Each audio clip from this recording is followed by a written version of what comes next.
Thank you for catching another episode of Forgotten Gear Restorations. We're going to tackle old Boogie Mark IIB. Doesn't want a Boogie anymore. We're going to find out why it's not channel switching. Thank you guys for following along. Don't forget to like and subscribe. Share with your friends. Tell your mom.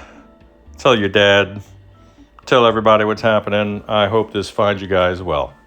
Bye. All right, good afternoon, Kyle. What's up, buddy? Nice meeting you this morning. Got your Mason Boogie Mark II Revision B on a bench here. So I was able to resolve another amp's woes a little sooner than I anticipated, but here we are. She's in standby mode. About ready for some high voltage on the old plates. Now, let's kick in the current limited supply. We're just starting from scratch here and get her underway. Caps were clearly trickle charged. We have very light current draw. No perceivable background noise. Let's give her another moment to make sure she's stable. And we'll take it from there. Let me check something once more. Nice. Just a little bit of buzz in the background.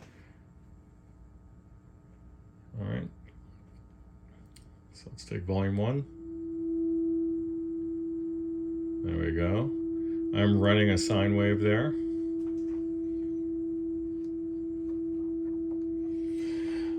So let's run, let's see.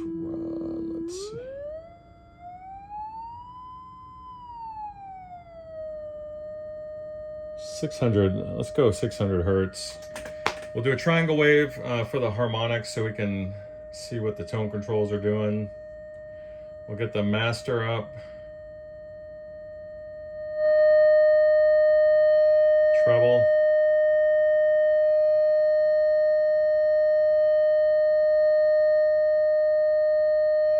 There's your middle. Let's sweep it.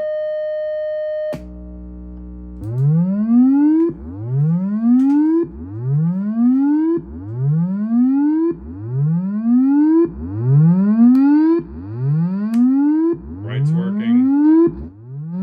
Little noise in the pots. EQ's in.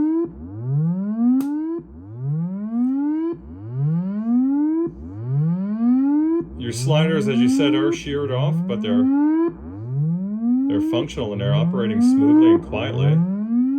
Nice.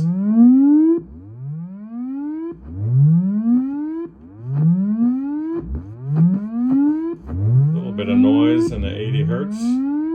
That's okay, there it goes. All right. Let's see if we can get... Oh. You were saying that there's no lead channel. That would appear to be the case, huh?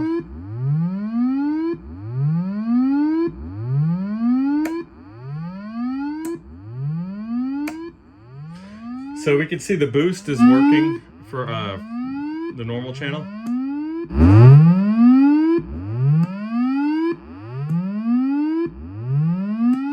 So providing a substantial boost in the low frequencies.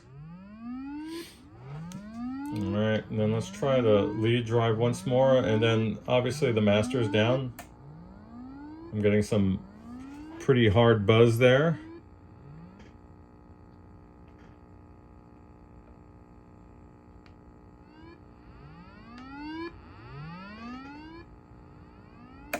All right, now it's been a while, and I'm gonna have to revisit the schematic for this. So are we looking at a relay issue? I can't quite remember how they achieved channel switching in the older Mark series amps. Am I looking at the possibility of shorted coupling cap? Maybe some open plate leads on the drive stages. What am I looking at? I'm not quite sure yet, but again, we're starting from ground zero. So first things first, Round back, it looks like the reverb tank is not secure. It's just kind of loose back there. I know we're gonna change this JBL over to the traditional Electro Voice for an additional 50 pounds. So let me get the chassis out of this thing and see what we're dealing with. All right, Kyle, I'm sitting at the back of your bug. And yeah, there's a relay. There is certainly a relay that's on one of the printed circuit boards, and it looks like there was a partial recap done. It looks like the prior tech did quite a bit of work on recapping the power supply and some of the filtration stages. So let me change camera angles, and then I'll just highlight something. Oh, and by the way, if you want to know what's behind these this heat sink here, these cooling fins, there's nothing back there. It's just decorative. We can visualize the relay that governs channel switching. Let's see if we can see the element in there, the switch making contact with the other switching contact. And even upon power up, I'm not getting anything there. Pardon me. So let's pull the channel switch. It is. But it looks like only one side is switching, right? You see that?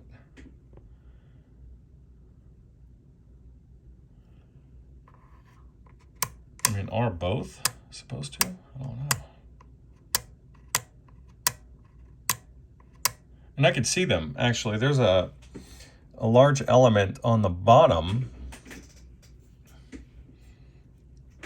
that's being pulled upward to make contact. Let's see if I can... See that? So the relay is working. Maybe it's just dirty. I doubt it, it's sealed. But let's see what's going on. This is as far as I can take it today, which is to say I haven't taken it anywhere yet.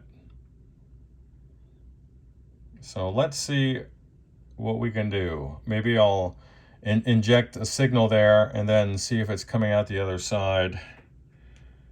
So update shortly, and then we can see that the last dude did install a new cap there. Let's straighten that out. Not that it's conductive, that wrapper is conductive. It's not. Well, I mean, is it? But let's just make sure it's not bridging these traces here. Alrighty, I'll actually be back on this sometime this weekend. So those of you out there, have a great weekend, and I'll talk to you soon.